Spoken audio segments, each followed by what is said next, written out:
ছুটে গিয়ে বলবো আজকে দেবরাজ ইন্দ্রদেব একজন বাক্যভ্রষ্ট রাজু। মনসা, মনসা, দেখো মনসা,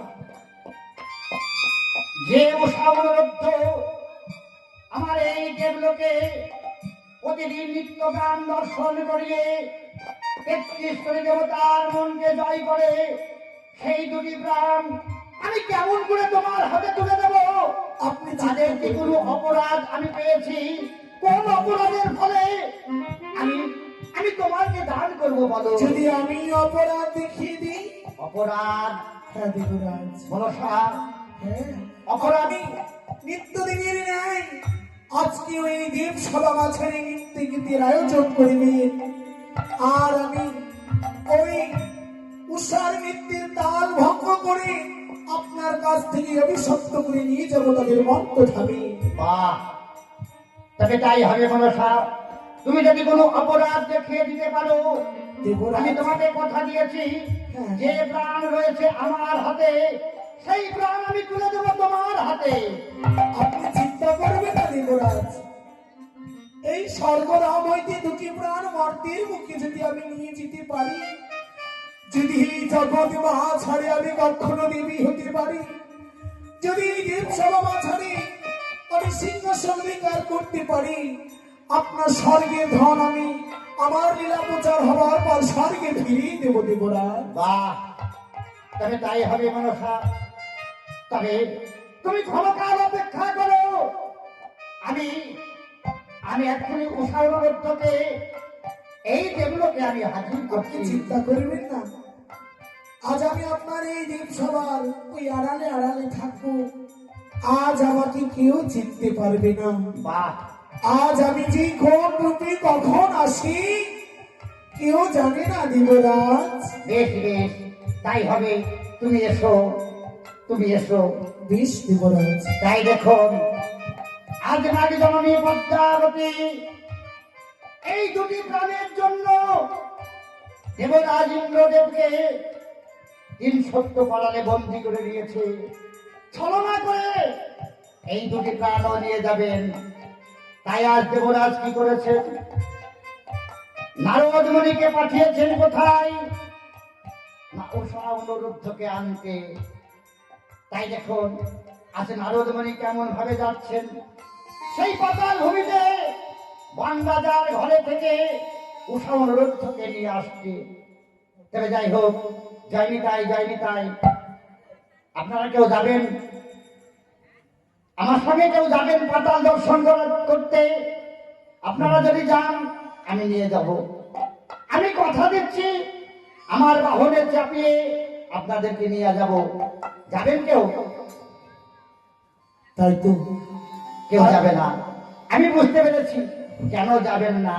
কারণ পাতালে যেতে হলে অনেক ভাগ্য করে যেতে হয়।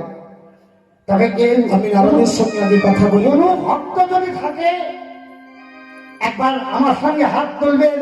দেবর্ষি নারদ, হ্যাঁ বলো বলো। নারদদা, হ্যাঁ, তোমার সঙ্গে আমার কিছু কথা আছে না? এমন কি কথা মনসা?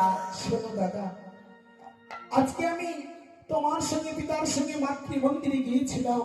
মা মায় কন্যা বলে দূরে থাক, বারবার সতীনী বলে আঘাত করি চিরদিনের ন্যায় আমার কম্বল অন্ধ করে দিয়েছি। হ্যাঁ, আজকে আমার বিবাহর সময় আমার মায়ের চক্রান্ত দ্বারা, ছলনার দ্বারা আমি আমার প্রতি দেবতাকে হারিয়েছি। শোনো নারদদা, আজকে সেই জন্য আমিও প্রতিশোধ দেব তোমার সঙ্গে। আজকে তুমি যাবে ও অনুরুদ্ধকে নিয়ে আসতে দেব সভা মাঝারে যখন নৃত্যগীত হবে, আজকে তুমি ঠিক রূপে আজ তাদের মধ্যে তুমি ছোটাছুটি করবি, আর আমার নামকে ভেদকে ভক্ষণ করতে গিয়ে তখন উষার নৃত্যের তাল ভঙ্গ হবে, তবে দেবরাজের কাছে অভিশপ্ত হবে। বেশ, তাই হবে। তাহলে আমি আসছি। এবার তুমি গমন করো। তাই দেখুন আজ নারদ মুনি কেমন ভাবে চলেছেন। আজ নারদের বাহনে চেপে বিনায় একখানি টান মেরে আজ নারদ কোথায় চলেছেন? না সেই পাতাল ভূমিতে বাংলাজার ঘরে উষা অনুরুদ্ধকে আনতে। তাই কবি বলেছেন, একবার হরি বলে দুটি বাহু তুলে চলো নামো বান রাজার ঘরে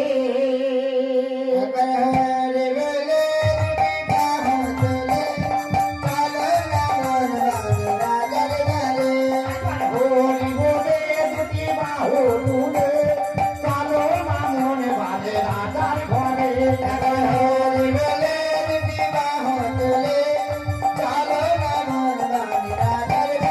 কিতাব জ্বালা দূরে যাবে কৃষ্ণ প্রেমের উদয় হবে কিতাব জ্বালা দূরে যাবে, কৃষ্ণ প্রেমের উদয় হবে।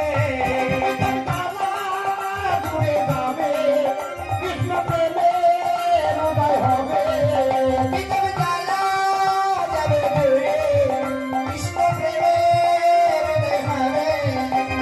হরি বলে দুটি বাহু তুলে চলো মামন বাজে রাজার ঘরে হরি বলে দুটি বাহু তুলে চলো নামন বাজে রাজার ঘরে।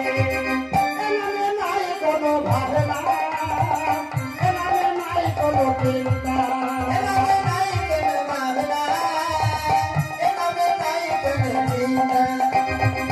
এনামে নাই কোনো ভাবনা এনামে নাই কোনো চিন্তা এভাবে নাই কোনো ভাবনা, এভাবে নাই কোনো চিন্তা।